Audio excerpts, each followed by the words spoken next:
At some point, you will probably want to delete some files or folders that you don't want anymore. For example, if I go to my Documents folder, I have some stuff that I can get rid of, like this Photos folder. I'm completely finished with it.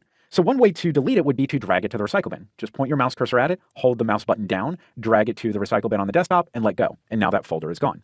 Let's look at some other options. Let me go into my Client Projects folder, and let's say this project has been canceled. I know that I don't need this folder, so I'm ready to delete it. I could right-click on it and choose Delete, or I could select it, go to the Home ribbon, and click the Delete button here. And once again, that folder is gone. All right, so both folders are completely gone, right? Well, no, not completely. In the real world, if you put something in the trash can or recycling bin, then you change your mind, you can go to the trash can and pull it out. So what if I realized that throwing one of those folders away was a mistake? Well, you can double click on the recycle bin on the desktop and those folders are still there. And if you wanted to, you could move this around and grab one of these folders and drag it back to its original location. And that has restored that folder.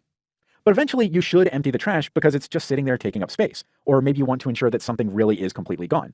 And the way we typically do that is to just right-click on the recycling bin on the desktop, choose Empty Recycle Bin.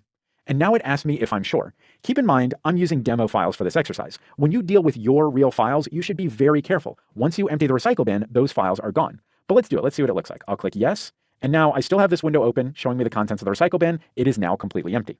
Now, later, if you realize that that was a terrible mistake and you need those files back, you've got a big problem.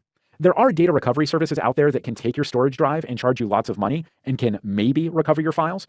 There's also some software that you can buy that might be able to recover your files, but those options are expensive and there are no guarantees. So please be careful. Please do not delete something and empty your recycle bin unless you are completely sure you want those files gone.